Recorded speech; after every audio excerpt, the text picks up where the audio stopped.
మొదటిగా ఈ ఎన్నికల్లో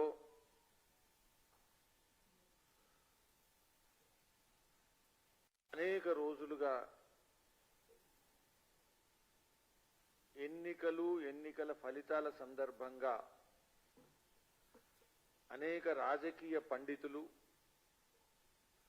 విశ్లేషకులు, agencies, of course Congress party ప్రతిపక్షాలు ఏ విధంగా మాట్లాడినప్పటికీ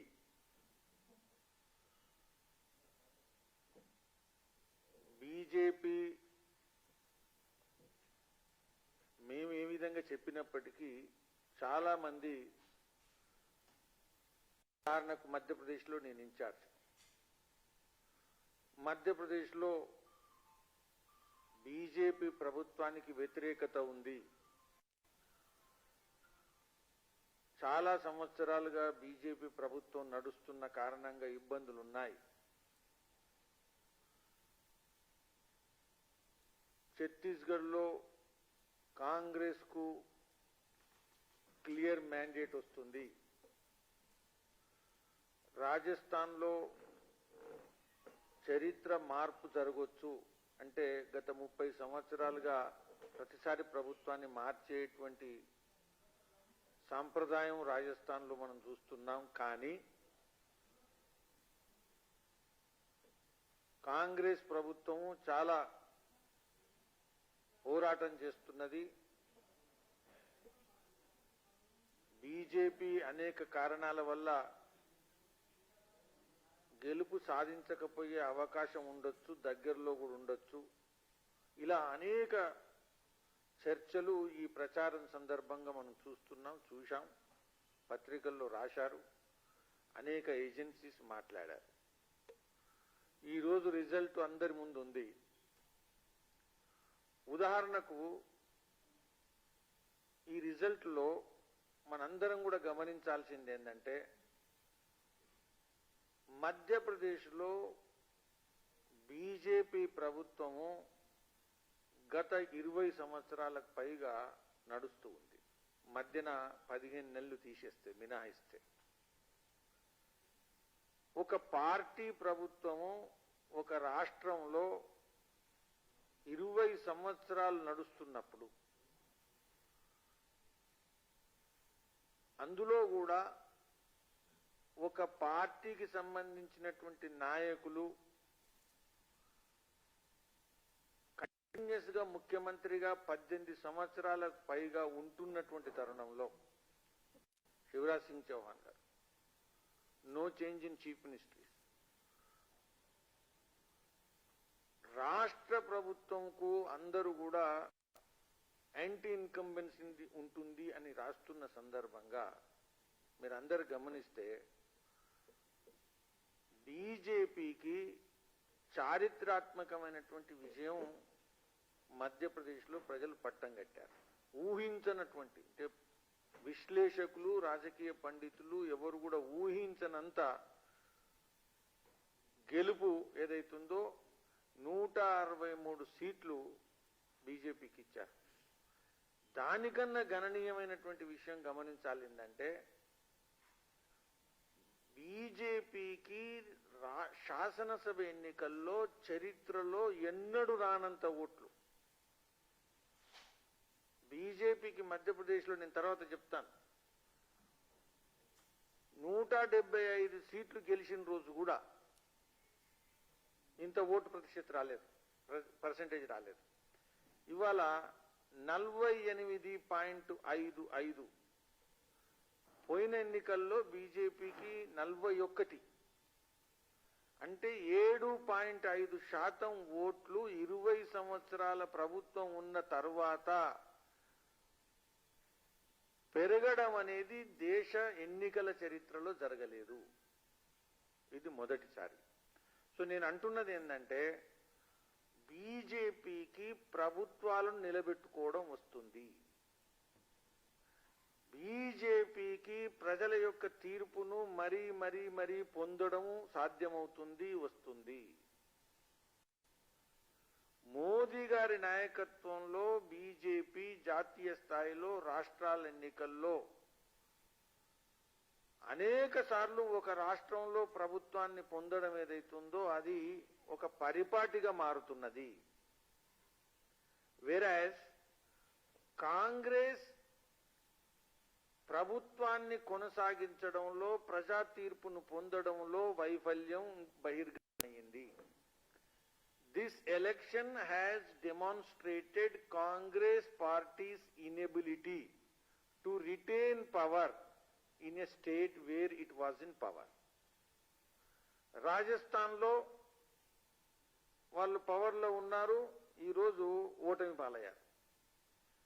ఛత్తీస్గఢ్లో వాళ్ళు పవర్లో ఉన్నారు, ఛత్తీస్గఢ్ ప్రభుత్వాన్ని కాపాడుకోలేకపోయారు, ఛత్తీస్గఢ్ యొక్క ప్రజల తీర్పును పొందలేకపోయారు.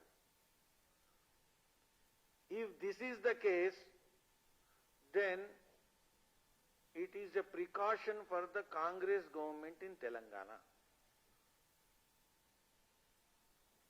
It is not, I am telling, it is based on Congress government's performance.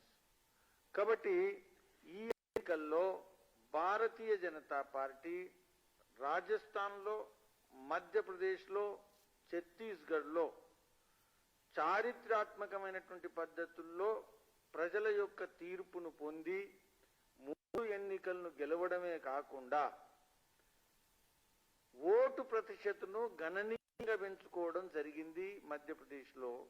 ఇది ఈ ఎన్నికల్లో విశ్లేషణాత్మకంగా నేను మీ ముందుంచా. నేను ఈ విషయాలను కొంత తర్వాత తీసుకుంటా. తెలంగాణ ఎన్నికల్లో బీజేపీ ఆశించింది, పోరాటం చేసింది, కష్టపడ్డాం. ఇతర కొన్ని రాష్ట్రాల్లాగా, ఉదాహరణకు త్రిపుర, ఉదాహరణకు అస్సాం, ఇతర రాష్ట్రాల మాదిరిగా ఒకేసారి తక్కువ పర్సెంట్ ఉన్న ప్రభుత్వ పార్టీగా మారగలుగుతాము అనేటువంటి పోరాటం మేము చేశాం. పోరాటంతో పాటు అనేక వ్యూహాలు, జాతీయ నాయకత్వం పూర్తిగా దక్షిణాదిలో తెలంగాణ మీద దృష్టి సారించింది. అయితే ప్రజలు బీఆర్ఎస్ కు వ్యతిరేకత ఏదైతుందో అది మా పోరాటాల కారణం కావచ్చు, ప్రజల యొక్క అసంతృప్తి కావచ్చు, ఎట్టి పరిస్థితుల్లో బీఆర్ఎస్ ను ఓడించాల్సిందే అనే యొక్క ప్రజల యొక్క కోరిక ఏదైతుందో అది చాలా తీవ్రమైన సందర్భంలో వాళ్ళ మనోభావాలను, వాళ్ళ యొక్క ఆలోచనలను, వాళ్ళ యొక్క కోరికలకు మేము ఆనలేము, సరిపోయలేకపోయాం. దాని కారణంగా we're not better placed. Congress BJP ఏదైతే పోరాటం చేస్తుందో అందులో అనేక జిల్లాల్లో BJP is not better placed అని అనిపించడం కారణంగా బీఆర్ఎస్ వ్యతిరేకతను బీజేపీ లాభంగా మార్చుకోలేకపోయింది. This is not in favour of somebody, this is against BRS performance. అది కుటుంబ పరిపాలన కావచ్చు, అది అవినీతి లంచగొండితనం కావచ్చు, అది యూత్ కుండేటువంటి ఉపాధి కల్పించడంలో కావచ్చు, అనేక విషయాలు వాటిని రిపీట్ ఇప్పుడు చేయట్లేదు. వీటిలో బీజేపీ ఏదైతుందో బీఆర్ఎస్ కుండేటువంటి వ్యతిరేకతను సొమ్ము చేసుకోవడంలో, అనుకూలంగా మార్చుకోవడంలో, బీజేపీకి ఫేవర్ గా మార్చుకోవడంలో అనేక రకాల విషయాలు, అది సంస్థాగతంగా కావచ్చు, లేకపోతే అది పోటీల విషయంలో, అభ్యర్థుల విషయంలో కావచ్చు, చివరికి ఓటుగా కన్వర్ట్ చేయడంలో విషయం కావచ్చు, దీన్ని మేము అందుకోలేకపోయాం. దాని కారణంగా బీజేపీకి లాభించలేదు. అయినా మోదీ గారి నాయకత్వము, అమిత్ షా గారి పర్యటనలు, వ్యూహాలు, వీటి కారణంగా 8 సీట్లు గెలవడము, 14% ఓటు రావడం, ఇది ఫ్యూచర్కు ఒక చాలా ఇంపార్టెంట్ మైల్ స్టోన్, ఒక మెట్టు అని తెలంగాణ ఎన్నికల విషయంలో మేము భావిస్తున్నాం. This is definitely a very important critical mile stone for the future growth of BJP in Telangana, particularly in the context of Congress running the government. ఎందుకంటే కాంగ్రెస్ వ్యతిరేక పోరాటంలో జాతీయ స్థాయి నుంచి ప్రాంత స్థాయి వరకు బీజేపీకి అనుభవం ఉంది, విజయం పొందేటువంటి రికార్డు ఉంది. రెండో విషయం, ఇప్పుడే వచ్చినటువంటి వార్త, కేసీఆర్ గారికి యాక్సిడెంట్ ఏదైతుందో ఫాల్ కారణంగా జరిగిందని. తెలంగాణ మాజీ ముఖ్యమంత్రి, తెలంగాణ రాజకీయాల్లో భవిష్యత్తులో వారి సేవలు అవసరం కాబట్టి BJP get well soon. KCR గారు ఆరోగ్యం తొందరగా బాగుపడి క్రియాశీలక రాజకీయాల్లో తెలంగాణ అభివృద్ధి కోసం విపక్ష పాత్రలో ఉండాలని మేము కోరుకుంటున్నాం. బీజేపీ తెలంగాణలో 14% ఓటుతో పాటు 19 సీట్లు, 8 సీట్లను గెలవడమే కాకుండా 19 సీట్స్లో సెకండ్ వచ్చింది. తెలంగాణ విషయంలో ఇంకొక విషయం ఏంటంటే,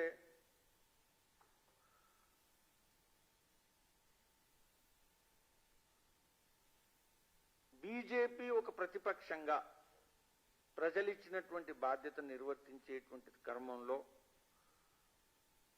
కాంగ్రెస్ పార్టీ నాయకత్వంలో ఏర్పడినటువంటి ప్రభుత్వం ఇచ్చినటువంటి 6 గ్యారెంటీలు 100 రోజుల లోపలే మేము అమలు చేస్తామని చెప్పినటువంటి వాగ్దానం ఏదైతుందో, ప్రజా తీర్పు పవిత్రతను దృష్టిలో పెట్టుకొని అమలు చేస్తారు అని ఆశిస్తున్నాం, అమలు చేయాలా అని కోరుకుంటున్నాం. అనేక ఇబ్బందులు మనందరికీ తెలుసు, కాంగ్రెస్ పార్టీ నాయకులకు తెలుసు, బీజేపీ పార్టీ నాయకులకు తెలుసు, ప్రజలకు తెలుసు. రాష్ట్రం అప్పుల్లో ఉంది, ఎలక్ట్రిసిటీ రంగం సంక్షోభంలో ఉంది, ఎంప్లాయీస్ కు సరైనటువంటి సమయంలో శాలరీ ఇచ్చేటువంటి పరిస్థితి లేదు. ఇవన్నీ కూడా ఈ ఎన్నికల్లో చర్చలో భాగం. వాటికి వైట్ పేపర్ ఇచ్చినా లేకపోతే బ్లాక్ పేపర్ ఇచ్చినా ఏ పేపర్ ఇచ్చినా ఇవన్నీ మనం చర్చించాం. అయితే ఇవన్నీ కూడా ఇంకా చర్చించడానికి అవకాశం ఉన్నా వాగ్దానాల అమలు క్యాలెండర్ మారకూడదు. ముఖ్యంగా 6 వాగ్దానాలు, అందులో భాగంగా వాళ్లే ముందడుగేసి ఎంప్లాయ్మెంట్ విషయంలో క్యాలెండర్ కూడా ఇవ్వడం జరిగింది. ఏ మంత్లో ఏది అనేది పూర్తిగా కోట్లాది మంది ఓటర్లకు కూడా వాళ్ళు చాలా స్పష్టంగా క్యాలెండర్ ఇవ్వడం జరిగింది.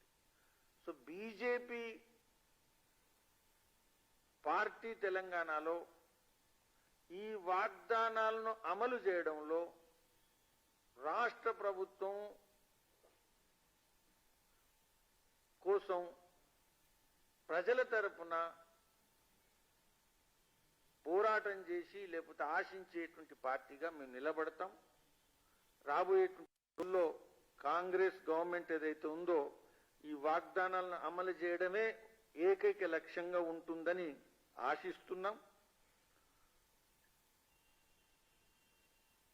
అదేవిధంగా సింబాలిక్గా ఇవన్నీ మంచి పనులే. ప్రగతి బన్ గ్రిల్స్ పగలగొట్టడం లేకపోతే ఇంకేదన్నా చేయడం, కానీ ప్రజాస్వామ్య విలువల కోసం లోతుగా అన్ని విషయాలను కూడా ప్రశ్నించేటువంటి గొంతుకు ఆదరించి ప్రజాస్వామ్య వ్యవస్థను పునరుద్ధరించేటువంటి క్రమంలో కాంగ్రెస్ ప్రభుత్వం ముందుండాలా, వైఫల్యం చేయకూడదు, తెలంగాణ ప్రజలను నిరాశపరచకూడదు అని మరొకసారి కాంగ్రెస్ ప్రభుత్వాన్ని మేము హెచ్చరిస్తున్నాం. పార్టీలు మారుతుంటాయి, పార్టీలు అనేకం ఉంటాయి. ప్రజాస్వామ్యంలో ప్రభుత్వాలు వస్తాయి, వచ్చినంత వేగంగా ప్రభుత్వాలు పడిపోతుంటాయి. కానీ ప్రజల్లో జై భారత్, జై తెలంగాణ ఇవన్నీ కూడా కన్సెన్సస్ ఇష్యూస్ ఉండాలి. ఇది పార్టీలకు సంబంధించిన విషయాలు కాకూడదు. ఇది ప్రజలకు సంబంధించినటువంటి భావనాత్మకమైనటువంటి విశేషాలు, ఎమోషనల్. కాబట్టి వీటిని నేషన్ ఫస్ట్, తెలంగాణ ఫస్ట్, ఈ విధంగా ప్రభుత్వం మనసా వాచా కర్మణ, బై స్పీచ్, బై యాక్షన్ ఉండాలని ఆశిస్తున్నాం.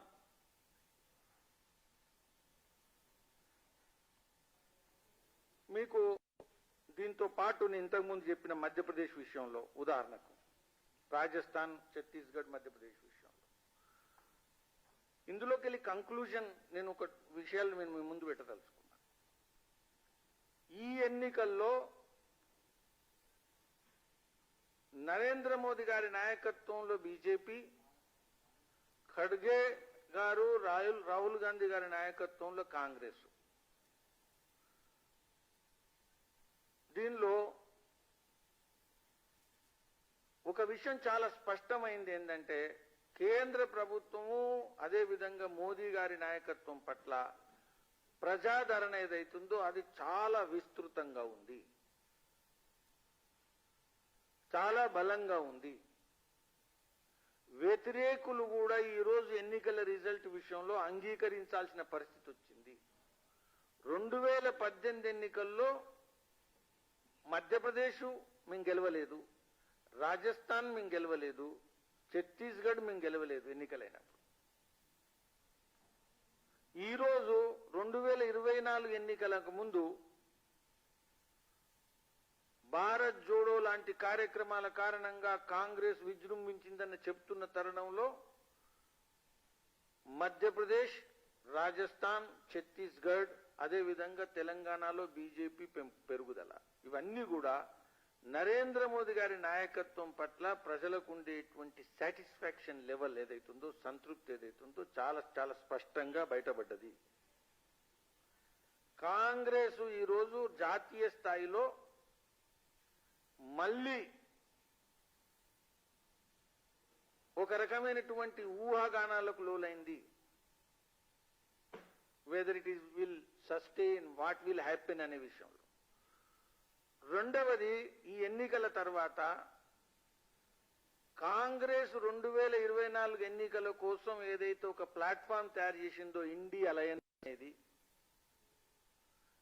దానిలో కేంద్రం న్యూక్లియస్ ఏదైతుందో కాంగ్రెసు, రాహుల్ గాంధీ, ఈ సందిగ్ధ పరిస్థితుల కారణంగా, ప్రశ్నార్థకం కారణంగా, ఈ ఓటమి కారణంగా ఇండియా అలయన్స్ ఇంకా ముందుకు నడుస్తుందా లేదా అనేటువంటి విషయం కూడా ప్రశ్నలు స్టార్ట్ అయినాయి. ఇదే కనుక ఈ పరిస్థితి అయితే 2024 ఎన్నికల తర్వాత కాంగ్రెసు స్థిరమైనటువంటి రాజకీయాలకు కేంద్ర బిందువు కాదు.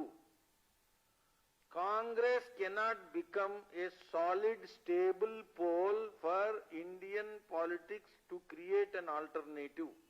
ఇది ఈ యొక్క ఎన్నికల్లో చాలా స్పష్టమైనటువంటి విషయం. మీరు ఉదాహరణకు చూడండి, 2018లో మధ్యప్రదేశ్లో 73% పోలింగ్ అయింది. 2023లో మధ్యప్రదేశ్లో 77.15%, అంటే ఓట్ పర్సెంటేజ్, పోలింగ్ పర్సెంటేజ్ పెరిగింది. సుమారుగా 5,60,00,000 ఓటర్లు మధ్యప్రదేశ్లో ఉంటే 4,31,32,00,000 మంది ఓటేశారు. 77%. పోలింగ్ పెరిగింది. ప్రజలు పోలింగ్ లో పాల్గొన్నారు ఎక్కువ సంఖ్యలో. మీరు గుర్తుపెట్టుకోండి, మహిళల పోలింగ్ సంఖ్య పెరిగినటువంటి, అంటే పురుషుల కన్నా మహిళల పోలింగ్ పెరిగినటువంటి సంఖ్య 34 అసెంబ్లీలు. 34 అసెంబ్లీల్లో మహిళలు పురుషుల కన్నా ఎక్కువ ఓటేస్తే అందులో 26 అసెంబ్లీలు బీజేపీ గెలిచింది. కేవలం 8 అసెంబ్లీలు మాత్రమే కాంగ్రెస్ గెలిచింది. అంటే నేనేం చెప్పదలుచుకున్నా అంటే, రాజస్థాన్ కానీ, ముఖ్యంగా మధ్యప్రదేశ్ కానీ, ఛత్తీస్గఢ్ కానీ మహిళల ప్రాధాన్యత కాంగ్రెస్ కన్నా బీజేపీ పట్ల ఉంది. ఇది చాలా స్పష్టంగా మధ్యప్రదేశ్ లో, ఛత్తీస్గఢ్ లో కనబడింది. ఈ విషయం నేను మీ ముందు ఉంచాను.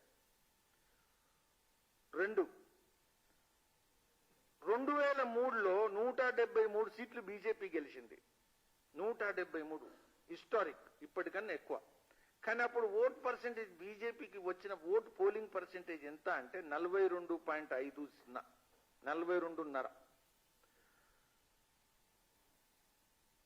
మళ్ళా 2013లో 44.88, 165 సీట్లు గెలిచినాం అప్పుడు మేము. భారతి మన శివరాజ్ సింగ్ చౌహాన్ గారు 2013లో 44.88, 165 సీట్లు గెలిచినాం. 165 సీట్లు గెలిచినా అప్పుడు బీజేపీకి ఓటు పర్సెంటేజ్ 44.88 ఓటింగ్ పర్సెంటేజ్. 2018లో 109 సీట్లు గెలిచినాం, కానీ మన ఓటింగ్ పర్సెంటేజ్ 41కి దిగింది.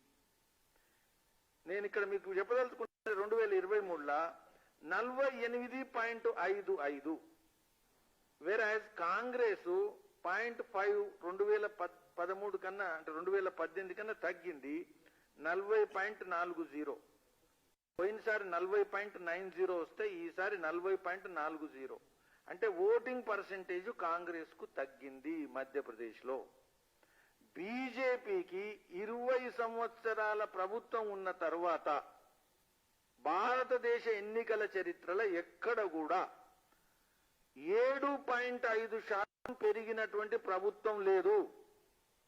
కాబట్టి మోదీ గారు, అదే విధంగా శివరాజ్ సింగ్ చౌహాన్ గారి యొక్క డబుల్ ఇంజన్ ప్రభుత్వం ఏదైతే మేము ప్రచారం చేశామో, డబుల్ ఇంజన్ ప్రభుత్వం పట్ల ప్రజలు చరిత్రలో లేనటువంటి తీర్పును ఇవ్వడం జరిగింది.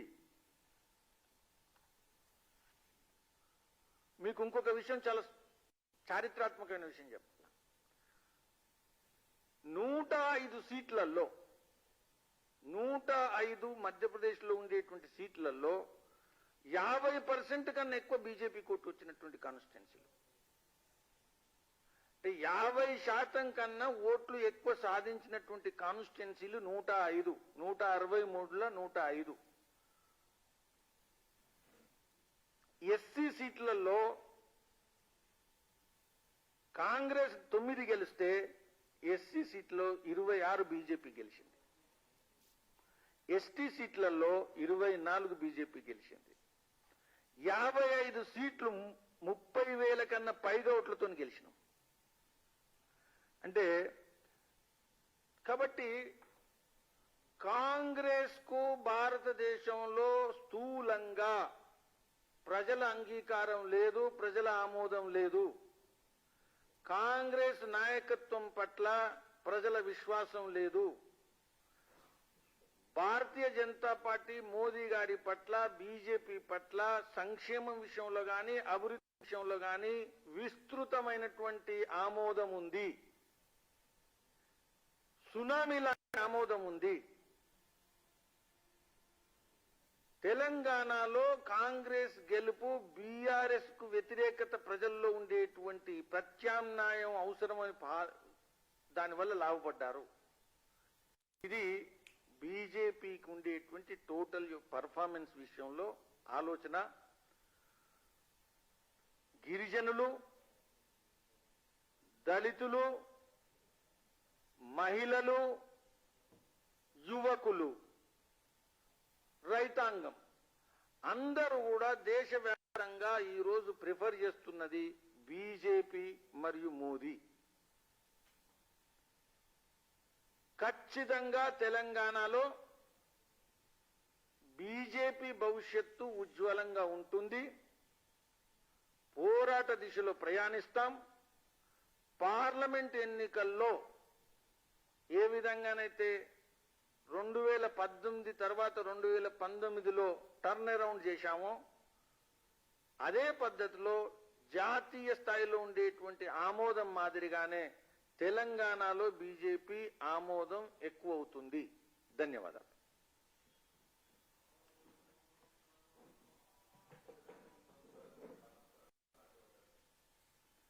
ఇప్పుడే డిక్లేర్ అయింది.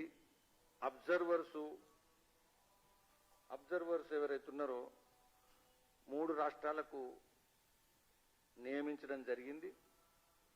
వీళ్ళ అబ్జర్వర్స్ వెళ్ళి డెమోక్రటిక్ ప్రాసెస్లో అందరినీ కలిసి ఆ తర్వాత 1-2 రోజుల్లో ఇవాళ రేపు ఎల్లుండి లోపట నాయకుల్ని ఎన్నుకోవడం జరుగుతుంది.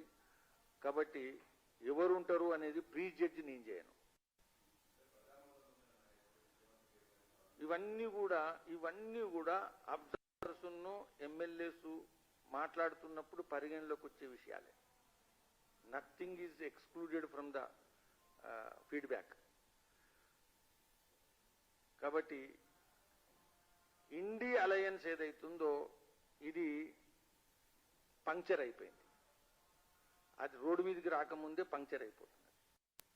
బీజేపీ నాయకత్వం విషయంలో ఎలాంటి సమస్యలు గత 9-10 సంవత్సరాలు లేవు, ఇప్పుడు కూడా ఉంటాయి. చాలా స్మూత్ గా అవుతుంది. శివరాజ్ సింగ్ చౌహాన్ గారు, అదేవిధంగా బీజేపీ నాయకులు రాజస్థాన్లో, ఛత్తీస్గఢ్లో ఎవరు అందరినీ కలిసిన తర్వాత సమగ్రంగా ఆలోచించిన తర్వాత నరేంద్ర మోదీ గారి గైడెన్స్ లో, నడ్డా గారి నాయకత్వంలో అధ్యక్షతన పార్టీ రాబోయే 2-3 రోజుల్లో సరి అయినటువంటి నిర్ణయం తొందరగా తీసుకుంటాం.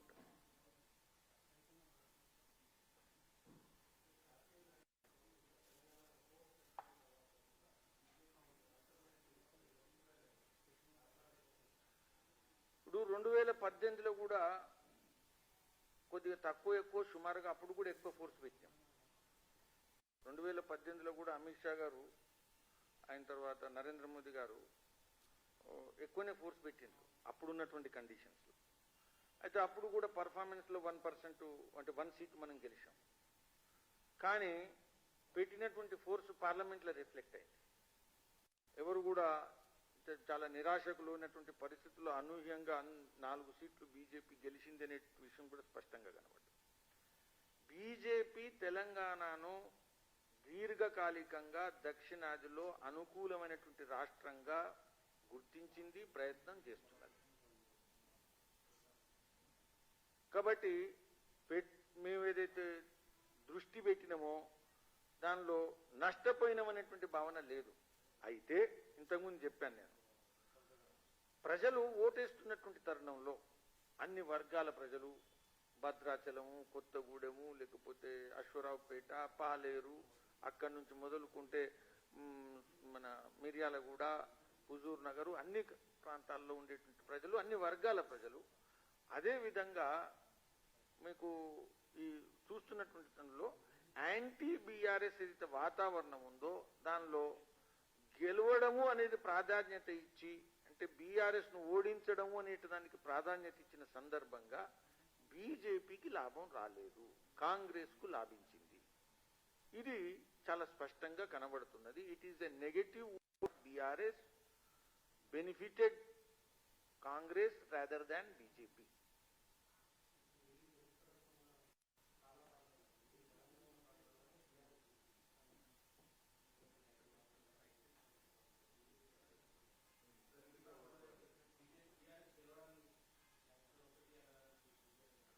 ఇప్పుడు ఒకటి గుర్తుపెట్టుకోండి, మేము ఒకటి ఉంటే మేము సెకండ్ ఎందుకు వస్తాం? ఇప్పుడు మేము కనుక ఒకటే అయితే మేము సెకండ్ కూడా రాము, మేము థర్డ్ రావాలి. మరి ఒకటి అర్థం చేసుకోండి. ఇప్పుడు బీఆర్ఎస్ ఒక వైపు ఉంది, బీజేపీ యాంటీలో ఇంకొక వైపు ఉంది, కాంగ్రెస్ కూడా యాంటీలో ఇంకొక వైపు ఉంది ఇక్కడ కూడా. అయితే చాలా ప్లేసులల్లా బీఆర్ఎస్ కు వ్యతిరేకంగా బీజేపీ సెకండ్ వచ్చింది, కాంగ్రెస్ రాలేదు. కాబట్టి దీన్ని చూసిన తర్వాత బీఆర్ఎస్ బీజేపీ ఒకటనుకుంటే అటువంటప్పుడు బీజేపీకి సెకండ్ ఇవ్వాల్సిన అవసరమే ఉండదు. ఇక్కడ సంస్థాగతంగా కార్యకర్తల దృష్ట్యా బూత్ స్థాయిలో మేము బలంగా ఉండగలిగినాం కాబట్టి ఇక్కడ సెకండ్ వచ్చినాం. కొన్ని రావచ్చు కానీ మేజర్ పాయింట్ అని చెప్తున్నారు. ఇప్పుడు జిహెచ్ఎంసీ ఏరియాలో మేజర్గా బీజేపీ సెకండ్ వచ్చింది. మేజర్గా మీరు అడిగిన ప్రశ్నకు కూడా అదే దాని అర్థం.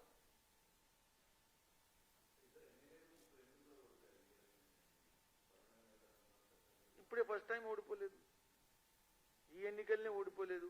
పోయిన ఎన్నికల్లో కూడా 2 ఎమ్మెల్యేలు 5 ఎమ్మెల్యేలు ఓడిపోయింది. ఇదేమన్నా 2023 జరగలేదు, 2018లో కూడా మా ఎమ్మెల్యేలు ఓడిపోయింది. ఒకరే గెలిచింది, 5 ఇట్లా ఒకరే గెలిచింది పోయినసారి.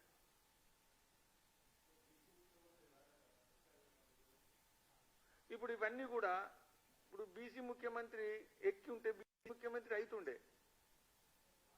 అయితే దానికన్నా ప్రజలు ప్రాధాన్యత ఇచ్చిందంటే బీఆర్ఎస్ను ఓడించాలని. బీఆర్ఎస్ను ఓడించడంలో బీజేపీ కన్నా కాంగ్రెస్ బలంగా ఉంది అని అనుకున్నారు సంస్థాగతంగా కానీ అభ్యర్థుల పాయింట్ ఆఫ్ వ్యూలో. అందుకని యాంటీ బీఆర్ఎస్ ఓటు ఏదైతుందో అది మాకన్నా ఎక్కువ వాళ్ళకు పోయింది. మాకు కూడా పెరిగింది, యాంటీ బీఆర్ఎస్ ఓటు మాకు కూడా పెరిగింది, 7% పెరిగింది. ఇప్పుడు మేము 7% కాడు ఉన్నోళ్ళము, 6.90 కాడు ఉన్నోళ్ళము, ఈరోజు 13.90 కంటే 7% పెరిగింది. కానీ ఇదంతా యాంటీ బీఆర్ఎస్ ఓటే మాకు కూడా పెరిగింది. కానీ ఎంతైతే పెరగాలనే అవకాశం ఉందో, వేరే వాళ్ళకి ఎంతైతే లాభం వచ్చిందో అంత మాకు రాదు.